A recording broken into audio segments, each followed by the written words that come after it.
Good afternoon, everyone, and welcome to our monthly meeting of the Cobb County Board of Zoning Appeals.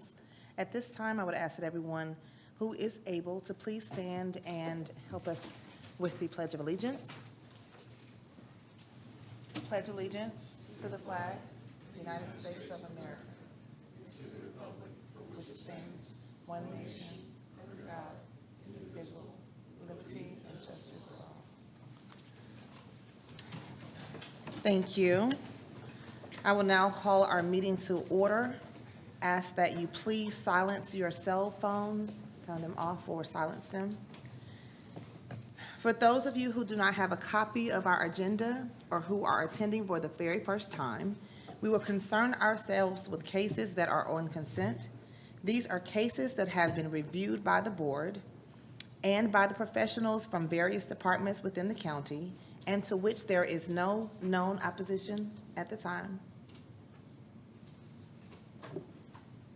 Okay. We have discussed these in our work session. Certain staff comments and stipulations have been made, and we do not anticipate any further discussion is needed for a decision. So as we go forward, the County Zoning Division Manager, Mr. John Peterson, will read each case into the record. Mr. Peterson will ask you to raise your hand as your case is being called to signify that you are present. If you are here in opposition to a case that is currently on consent, Mr. Peterson will also ask you to identify yourself as the case is read into record. We will then pull the case off of consent and hear it as part of our regular case agenda. We will then vote on all cases still on consent at one time. Once we have approved the cases on consent, we will move to our regular court case agenda. With that, we are ready to address the consent cases. Mr. Peterson, can you take it away, please? Sure thing. And before we start the consent, I do have one announcement. Variance case V64 of 2025, Cap Media Group LLC. This case has been withdrawn without prejudice and will not be heard today. And with that, I'm ready to start the consent agenda. Cobb County Board of Zoning Appeals, variance hearing consent agenda for June 11th, 2025. First case on consent is variance case V62, Scott McCall, request a variance to number 1, reduce the front setback from required 40 feet to 15 feet, and number 2, reduce the side setback from required 10 feet to 6 feet, adjacent to the southwestern property line in land lot 680 of the 17th District. The property is located on the south side of Crow Drive, east of Lewis Drive. Staff recommends approval. Is the applicant present? Let the record show the applicant is present. Is there anyone here opposed to variance case V62? Let the record show there's no one opposed. Variance case V63, Larry King and Betty King request a variance to reduce the side setback from required 10 feet to 8 feet adjacent to the southern property line. And number 2, reduce setbacks for an accessory structure, which is a proposed 576 square foot shed required 35 feet to 10 feet adjacent to the eastern property line in land lot 782 of the 19th District. The property is located on the east side of Graymore Drive, north of Rocking Way Drive. Staff recommends approval. Is the applicant present? The applicant is present. Is there anyone here opposed to the variance case V63? Let the record show there's no one opposed. Variance case V66, Nadine Rauch requests a variance to increase the maximum height of a fence along a road from required 6 feet to 8 feet in land lot 270 of the 20th District. The property is located at the terminus of Caring Way Court and on the west side of Mars Hill Road. Staff recommends approval. Is the applicant present? Let the record show the applicant is here. Is there anyone here opposed to variance case V66? Let the record show there's no one opposed. Variance case V67, Ron Coker Jr. requests a variance to number 1, allow an accessory use, which is a proposed in-ground swimming pool, pool decking, and pool equipment to the side of the principal building. And number 2, reduce the setback for an accessory structure, which is a proposed pool decking from required 5 feet to 4 feet in land lot 125 of the 17th District. The property is located at the terminus of Kenmore Court, north of Harris Road. Staff recommends approval, subject to stormwater management comments. Is the applicant present? Let the record show the applicant is here. Is there anyone here opposed to variance case V67? Let the record show there's no one opposed. Variance case V68, William G. Snyder requests a variance to reduce the rear setback from required 35 feet to 31 feet in land lot 1120 of the 16th district. The property is located on the west side of Woodstone West Drive, north of Lower Roswell Road. Staff recommends approval. Is the applicant present? The applicant is here. Is there anyone here opposed to variance case V68? Opposed. Okay, we have one opposed, so we'll pull that one off consent, Madam Vice Chair and Board, and put it in its regular order. Okay. Okay, next variance is variance V69. Mark Salzberg requests a variance to reduce the setback for an accessory structure, which is a proposed approximately 1,800 square foot sports court for required 100 feet to 26 feet adjacent to the southern property line, 47 feet adjacent to the eastern property line, and 52 feet adjacent to the western property line in land lot 1189 of the 16th district. The property is located on the south side of Blackland Drive, east of Woodlawn Drive. Staff recommends approval, subject to the following conditions. Number 1, stormwater management comments. Number 2, traffic comments. And number 3, sewer comments. Is the applicant present? Let the record show the applicant is here. Is there anyone here opposed to variance case V69? Let the record show there's no one opposed. Variance case V70, Beam Construction Company, Inc. requests a variance to increase the maximum allowable impervious surface from required 35% to 38% in land lot 28 of the 1st district.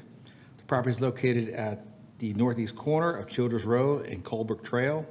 Staff recommends approval, subject to stormwater management comments. Is the applicant present? The applicant is here.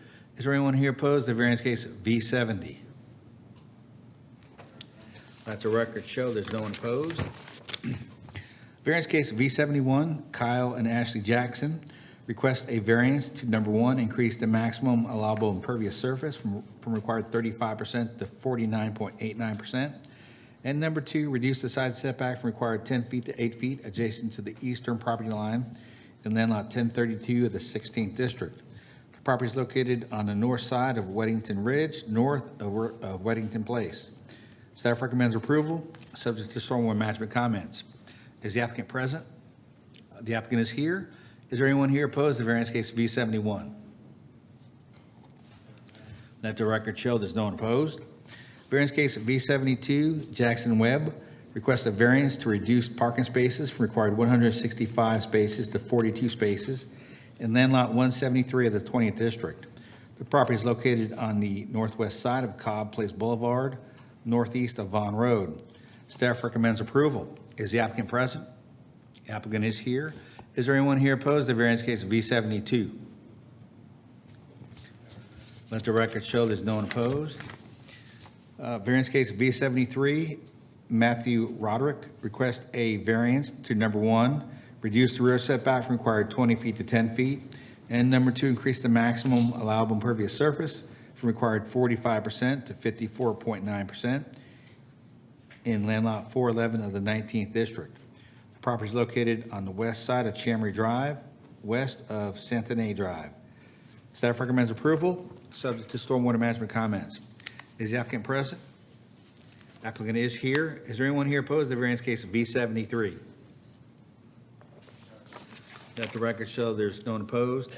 And Madam Vice Chair and Board, that completes your consent agenda. Thank you, Mr. Peterson. Okay, so it's back to this board. Are there any comments, questions, or concerns about any of these cases from anyone? I'll entertain a motion for approval of the consent agenda. Motion to approve. Place your votes, please. 4-0. It passes. We also need to make a motion for the, I'm sorry, that case moved off of consent to regular case agenda. Yes. All right. All right, for those of you who were on the consent agenda, you are free to leave at this time if you will do so quietly and expeditiously as we move to our regular case agenda. Thank you.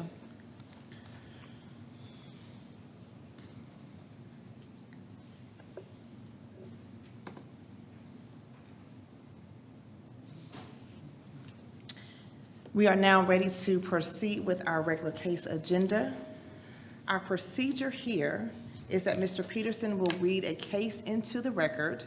The applicant or any representative of the applicant who wishes to speak will come forward to be sworn in.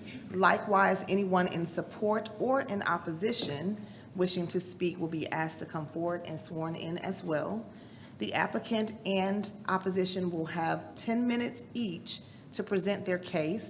All testimony will be made from the podium to my right, where we have full AV capabilities. Testimony will be followed by questions from the board and may be directed to either party. Once comments from all parties related to the case have concluded and the public hearing has been closed, there can be no further comments from either parties unless requested by a member of the board, at which point you'll be asked to return to the podium. With that, Mr. Peterson, we are ready to hear our first case. Will you go ahead and read those in? Okay, first case we're going to hear today is variance case V65, William A. Lane. Request a variance to reduce the setbacks for an accessory structure, which is a proposed approximately 578 square foot shed, required 35 feet to 14 feet adjacent to the western property line and 2 feet adjacent to the northern property line, in land lot 94 of the 19th district. The property is located on the northwest corner of Friendship Ridge Lane and Friendship Ridge Court. Is the applicant present? Let the record show the applicant is here. Is there anyone here opposed to variance case V65? Let the record show there's no one opposed. Would the applicant please come forward to be sworn in? Code enforcement was here. Code enforcement's here, right? It's just,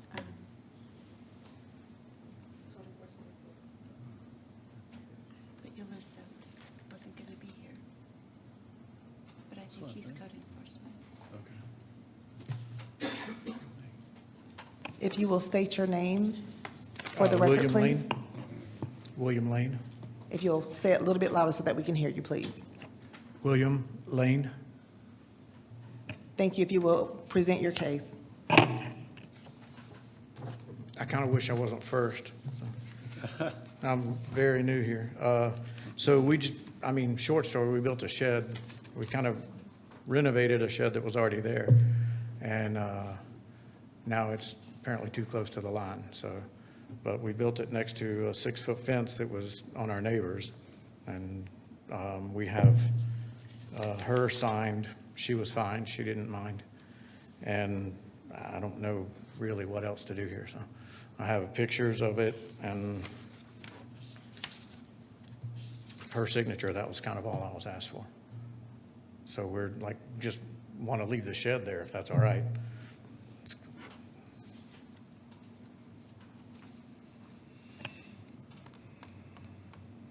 Does that conclude your presentation to us? It's just a shed, a storage shed, she shed type thing, but we do some office work there. So people come and go, but it's just a shed, so.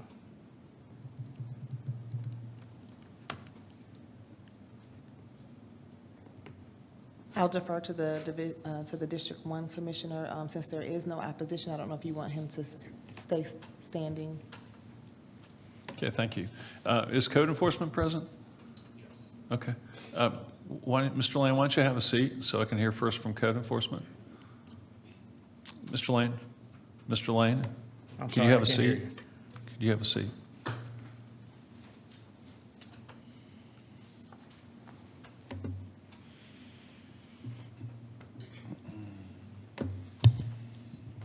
Hello, Hey. I'm Michael Allman with Cobb County Code Enforcement. Okay. Go ahead. Tell us what prompted, who called, if you know, what prompted the inquiry, and Not sure who made a complaint, but someone had made a complaint regarding the location of the shed, which prompted our officer to go to the property. And he found that it was, did not meet the setback requirements. So the notice of violation was issued, which is our standard procedure saying we we've been made aware of this violation, see that the shed is too close, and it gives citizens a timeframe to correct. The officer was allowed to go into the backyard and view the shed, was given permission to go inside, take some pictures, and included that in the report. And the property owner and tenant there were instructed to either move the shed to meet setback requirements, and also to apply for a variance as we are here today. The other aspect of the complaint was that there is someone living in the shed, which would violate the single-family dwelling ordinance, which states that only the primary structure can be used as a dwelling. So that was part of it, that code enforcement would just, it would need to be used. It couldn't be used as a living space. Did you identify a tenant or meet a tenant out there? The officer did meet with a tenant named Israel.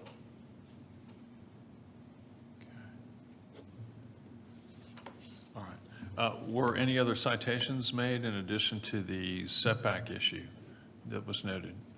Do you know? No citations were issued.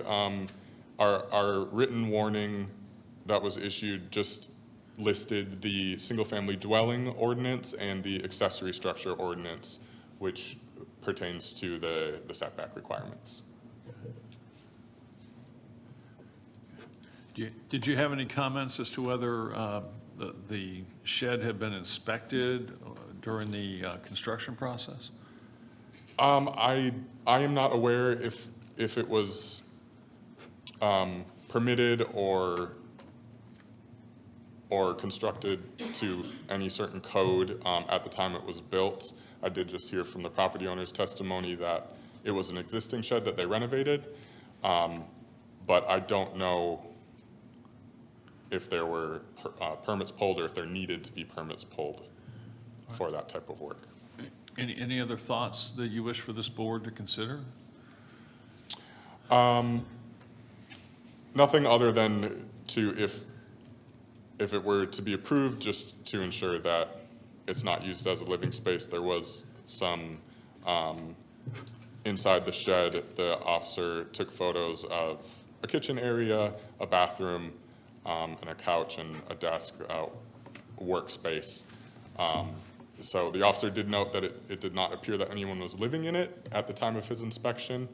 So that would be the only qualification that code enforcement would like to be made known, is that couldn't be construed or viewed as something that's being lived in. How do we do that? Going forward, if we were to approve of the setback change, what will we have to do to make certain this was not being used as an accessory dwelling structure? I guess I would leave that up to the board. That's a tough one to answer. The ordinance states just that an accessory structure can't be used as a dwelling place. So it gets hard even for code enforcement to determine whether, okay, is this just being used to work in during the day? Honestly, that's a hard one to answer. But I would say just, so long as it's the same person, or if, I don't know if it's just the tenant who works from there, but maybe just making sure that it's a specific person who lives there and who lives at the home and then just uses the structure for a living place, for a working place. If we could just know who that is and exactly who would be using it, that could be helpful. Okay. All right. Madam Chair, I pass the witness if any of my fellow members have questions. I have a question. Do you happen to have pictures of what was in the structure? Yes, I do. Can you put that on the screen and share it with us? Absolutely.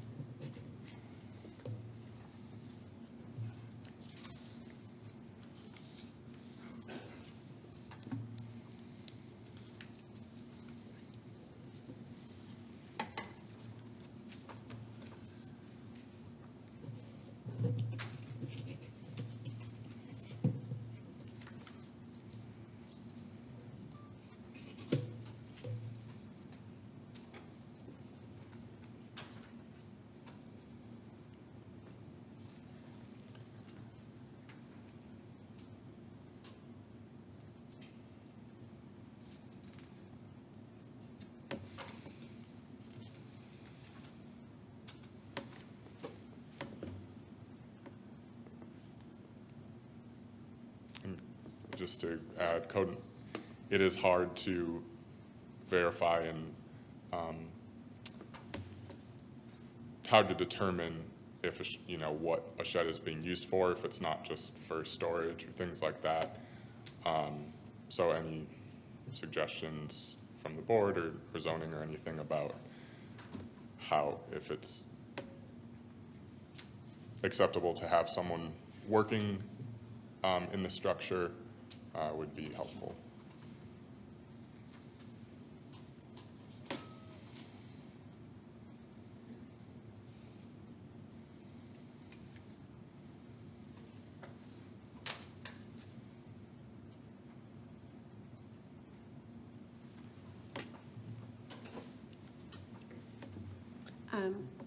Thank you for that. Is there anyone here from the building department?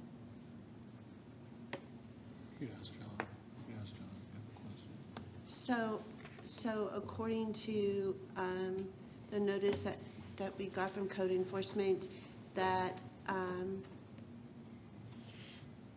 the manager of permitting from the building department was advised that no permits have been obtained for this structure. So there's heating, air conditioning, electrical, plumbing, sewer, because it has a restroom. So I just wanted to put that out there, that was what was sent to us in an email. So I don't have any more questions from you. Thanks so much, though. Absolutely. Thank you. Can we have the applicant come back up?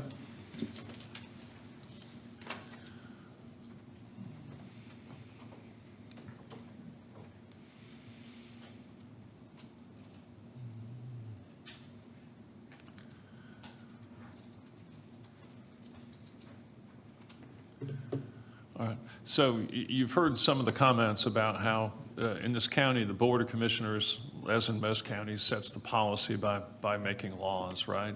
Passing ordinances. And we have one in Cobb County that says you can't have something called an accessory dwelling structure, which is something that is not attached to the main living structure.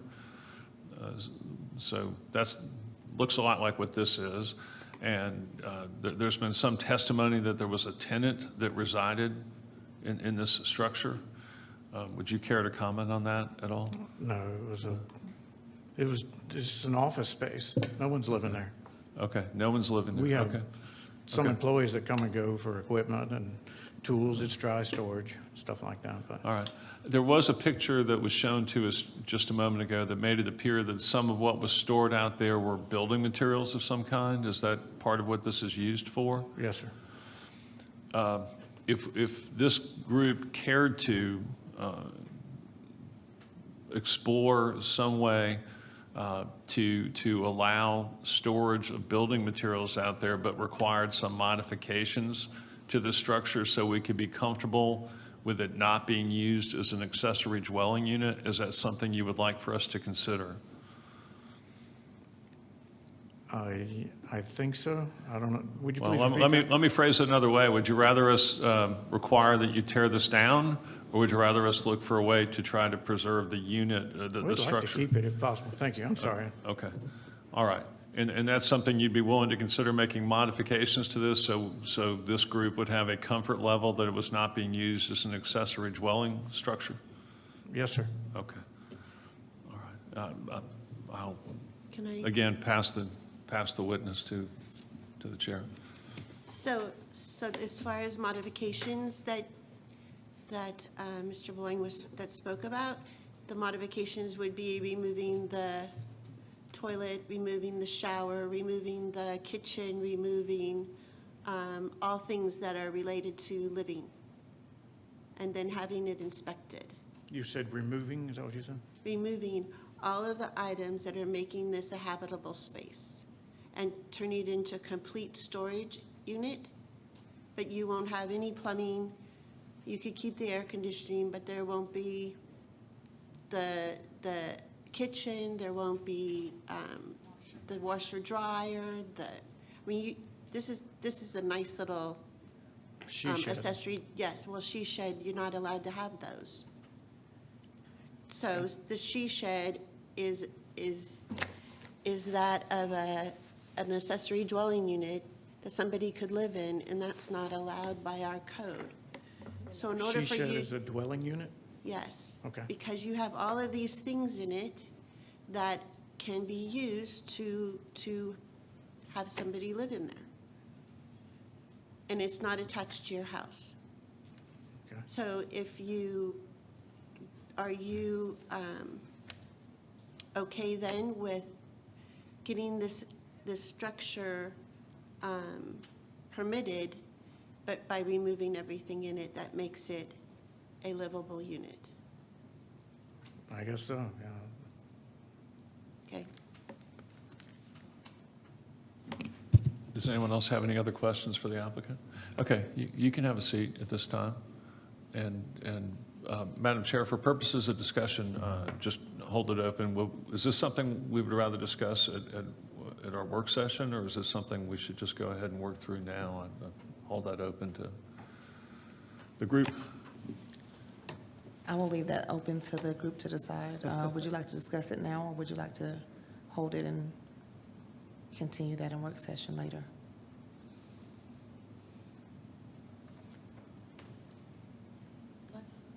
I mean, we pretty much have discussed the issues.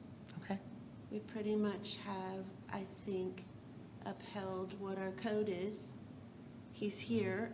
He's So I agreed don't think to. that there's going to be much changes within our discussion because it upholds our code. And he's agreed to modifications. agreed to the modifications that would then make it a so-called Storage. shed, storage only. And I think that that would be something that would help with code enforcement. And also this was brought on by a complaint to code enforcement. So I would say that we just figure out what to do with this now, in my opinion only. Okay, thank you. Mr. Peterson, did you have any comments? Because originally I think it was for approval, but then I think the code enforcement violation came in behind that, so. Can I ask a couple questions of the applicant? Certainly. How is the water and sewer hooked to this structure? How many what? How's the water and sewer hooked to this structure? I'm sorry, I can't hear you. The speakers are behind me. I'm so sorry. How, what? How's the water and sewer hooked to this structure? Oh, attached to my house, so. And how's the power hooked to this structure? Same. Is it above ground line, or is it buried in the ground, or how's it get power? Underground? We Underground? definitely ran it underground, conduit. Okay. And how old is this building? How, what? How old is this building? How old?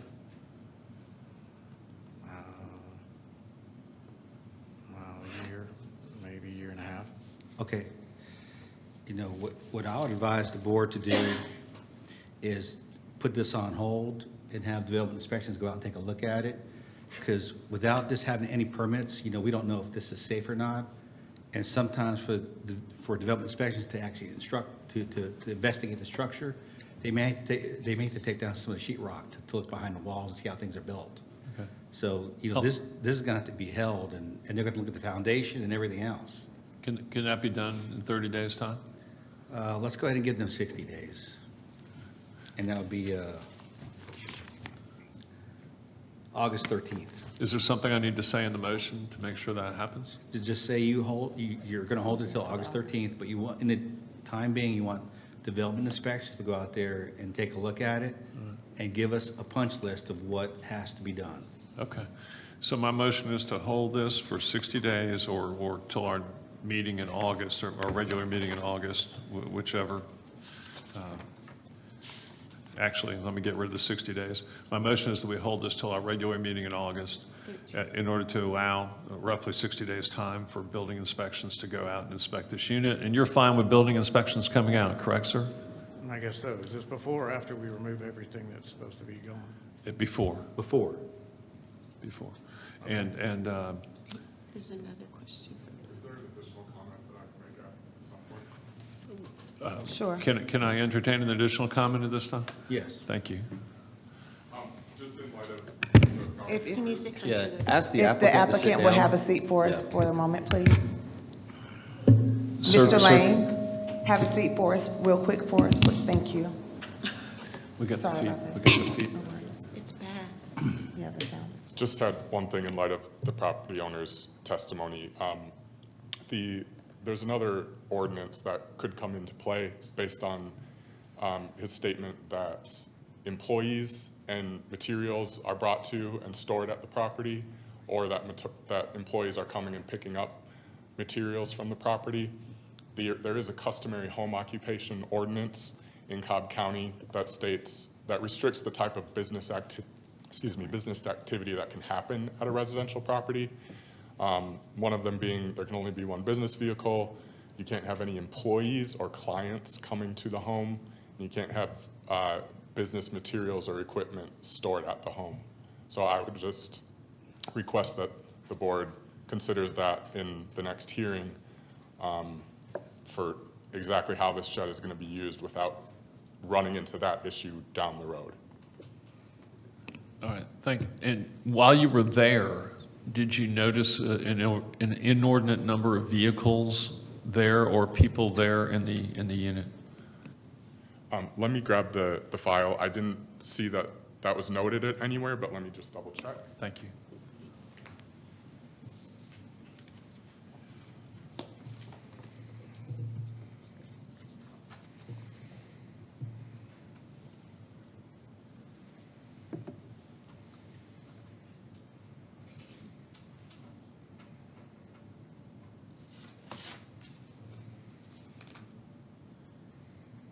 There was not indication of how many vehicles or employees were at the property. Thank you. Thank you. Okay, anything else? No, thank you. Thank you. All right, so I think the motion remains to hold this till our to our meeting in August, in order to allow time for code inspection to go out and inspect this property as to structure. We really don't need I guess we don't really need a plumbing or an electrical inspection, right? Because No, and we'll have them take a look at all that stuff. they'll look at everything? Okay, fine. So that's it, that's the motion, and then, you know, Do we need to clarify building inspections and not code inspections? yeah, And thank you, also, if yes, you will- building inspections. And if you Sorry. will also add that they will provide us with a punch-out list. Yeah, for the purpose of providing a punch list so we can make certain that this whatever structure we might allow to remain by variance would be consistent with our building codes. Can I get a second? And should we, one more thing, should we add that, because I think the applicant was confused, that at this point that the applicant does not have to do anything or make any modifications to this until that meeting on April 13th? August. I mean, August. Oh, my gosh. It's fine. Next year. It's fine. August, that's fine. If you'll just restate your motion so that we can have some clarity. Can the clerk do that? The motion is to have this matter held. Is it held or continue? Which is the correct word? Hold. Held until our regular August meeting for the purposes of allowing Cobb building inspectors to go out and inspect this property and provide a punch list to us to make sure that if we allow this to remain as an accessory structure, this shed, that it would be in compliance with our code, with a note to the applicant that no modifications are necessary between now and that August meeting. Can I get a second? Second. Place your votes. Passes 4. Next case, Mr. Peterson. Okay, next case is variance case V68, William G. Snyder. Request a variance to reduce the rear setback from required 35 feet to 31 feet in land lot 1120 of the 16th district. The property is located on the west side of Woodstone West Drive, north of Lower Roswell Road. The applicant was present, and earlier there's one person opposed. All those for or against who want to address the board, please come forward to be sworn in.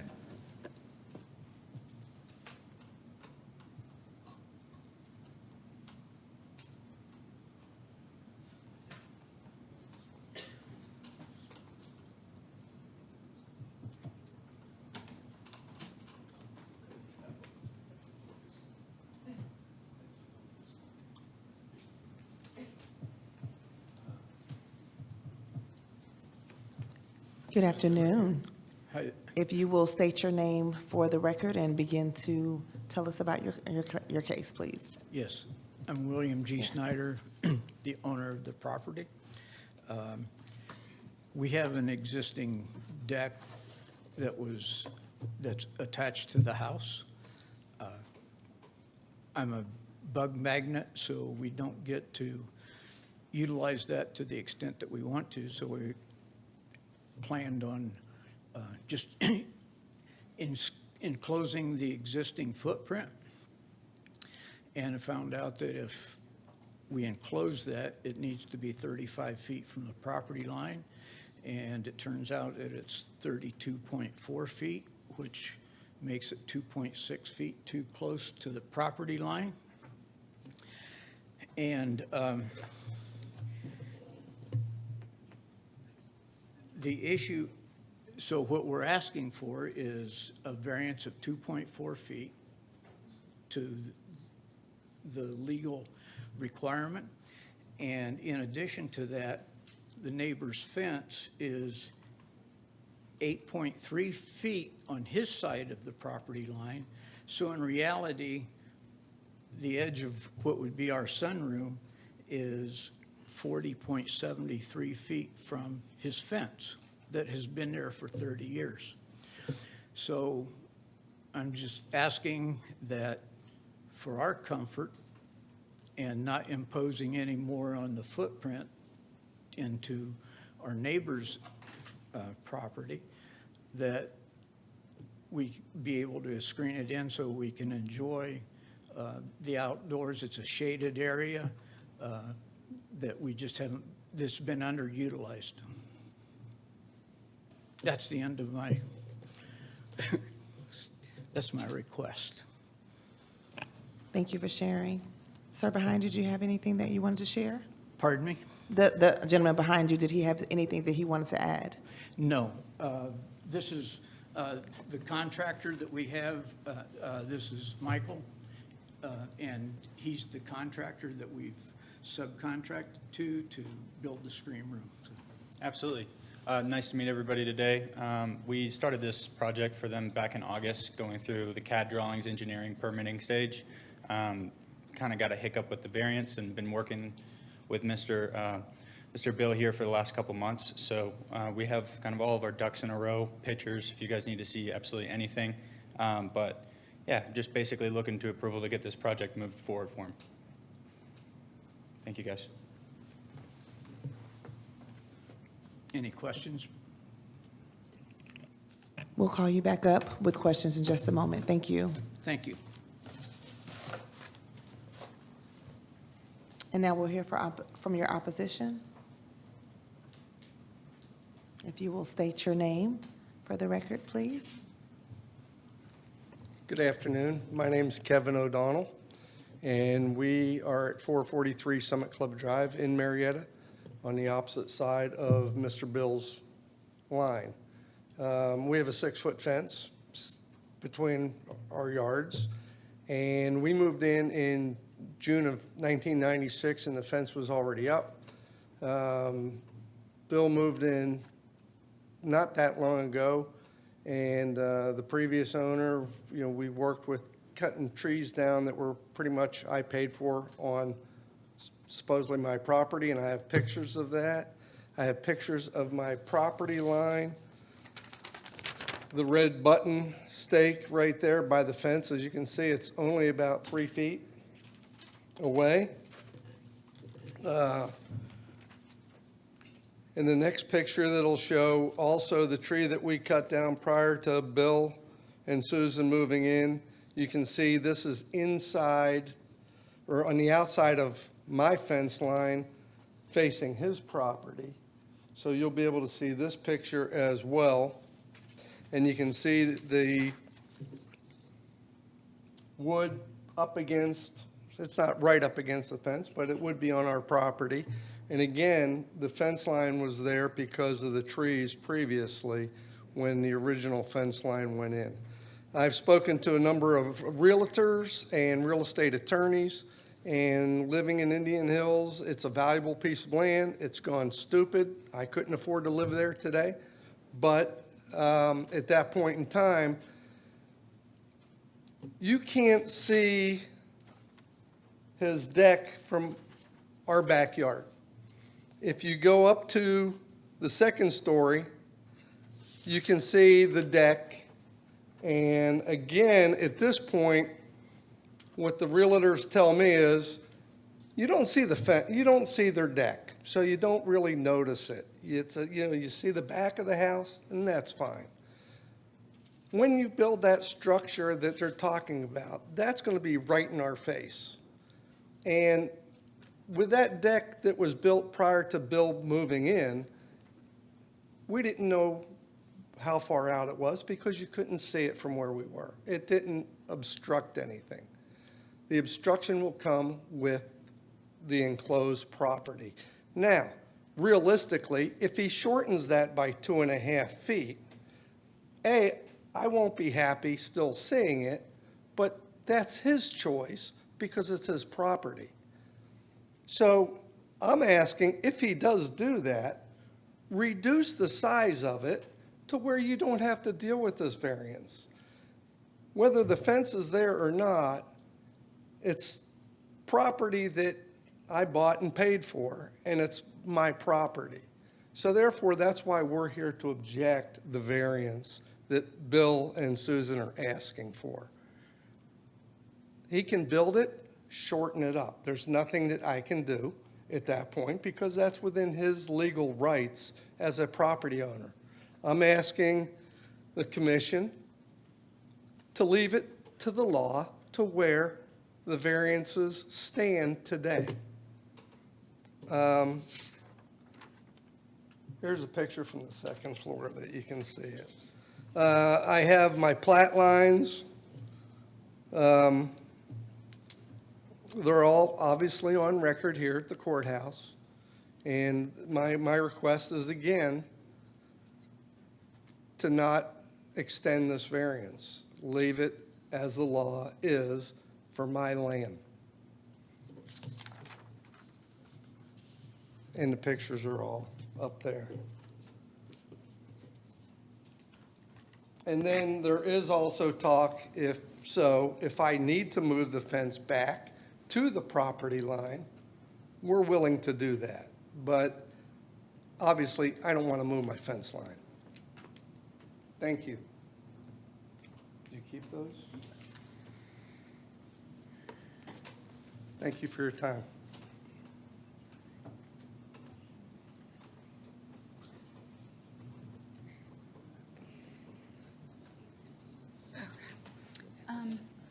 Mr. Peterson? Hi. Hey. Any thoughts? No, it's, you heard from both sides, and the board can start to discuss the case and and the facts and make a decision to either approve or deny it or approve something else. All right, so open to feedback from the board.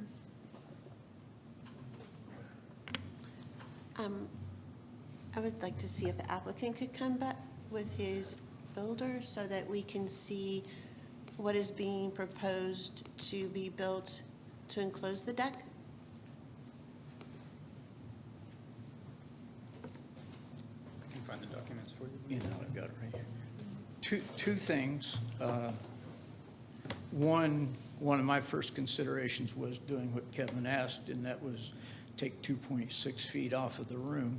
The room's only 13 feet to begin with, and so that just makes it kind of an unusable space. So I've gone through that option, and to me, that is not an option.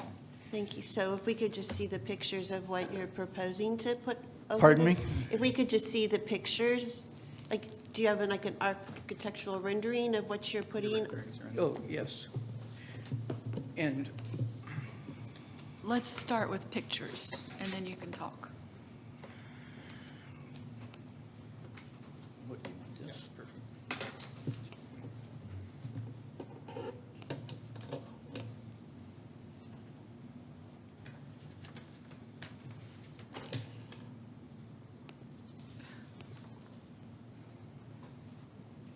The only difference between the final rendering and this rendering is, we started out and we were going to do just screening, and we decided to also glass it in to make it an actual sunroom.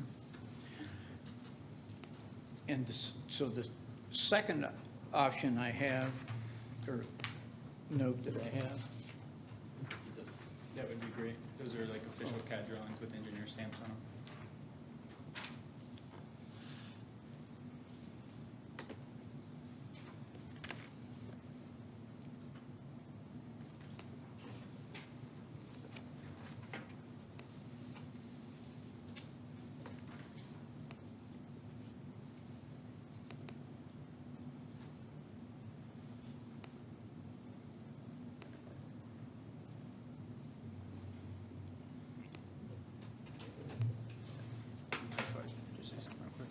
Just to give some context behind this as well, this isn't me and my cousin coming to build this for Mr. Bill. I work for Great Day Improvements, second largest remodeling company in the country. Everything is basically custom made here, but this is, these are the actual official CADs that we submit to the county. We also have an engineer look through, pictures of the existing foundation, any beefing up that needs to be done. But this isn't, this isn't me coming, this is done by like a professional company that has done this for about 59 years. So just to give you guys some context. Michael Carew. Yes, ma'am. And pardon me, and the second issue I have is, it is not 3 feet from the fence to the property line. It is 8.3 feet. So the yellow line on the right is the property line, the variance request, and the fence. Where the fence is irrelevant to the issue. The issue is, can we come 2.6 feet closer to the property line than it needs to be? If he wants to move his fence up to the property line, I have no issues with that. There's nothing, my wood pile can be moved. That's only there for convenience. I've known that it's his property line. I gave him, when he called me to cut those trees down, I said, I think they're actually your trees. So I have no issue with that. So the issue is not where the fence is. We're just asking for 2.6 feet to put an improvement to our house to improve my living. Anything further from the board?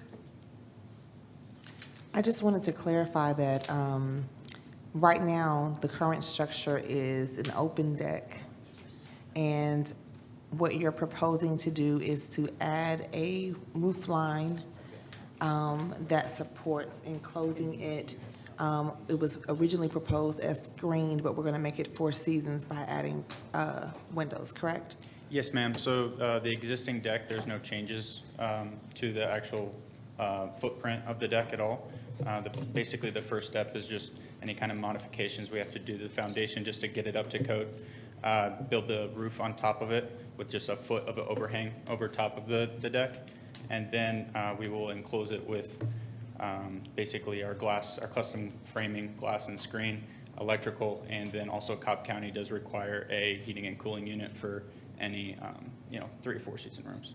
So are you planning to put in a mini split, or are you planning to tap into the original AC unit? And second question would be, how do you plan to direct the water from the additional roof addition? Yeah, so basically, as far as we do something called an Amana unit, we run a 220 line into the electrical post, and we'll have, Of which I've already installed the circuit, this 220 circuit breaker. mm-hmm. And then that will be located on the, if we're looking from the neighbor's yard, that will be to the left side, so pretty much to where you can't really even see it. And then your second question, the water runoff, right? The load-bearing wall, which is that front wall, has a gutter and a downspout coming down to the left side. And then that will basically be tied in underground and extended about 8 feet. Thank you. Yes, ma'am. I just wanted clarification again, is that you're building on an existing deck, so you're not adding any additions? Absolutely not. To either side or in the front? It's already existing, the only difference is you're enclosing it? Exactly. Yes, ma'am. Okay, I just clarifying that, thank you. All right, with that feedback, I make a motion to, yes, please have a seat. I make a motion to approve this requested variance. Second. Your votes, please. Passes 4-0. Do we have any additional cases, Mr. Peterson? Nope, that was it. Sounds like we're at that place to do some housekeeping. Has everyone had a chance to review our minutes? Yes. If so, I will entertain a motion to approve. Move to approve? And second, Second. please. Okay, and your votes? All right. And I think the last thing to do is to have a motion to adjourn. Can I get that? Motion to adjourn. And can I get a second? Second. All right, so moved and we are out. Thank you.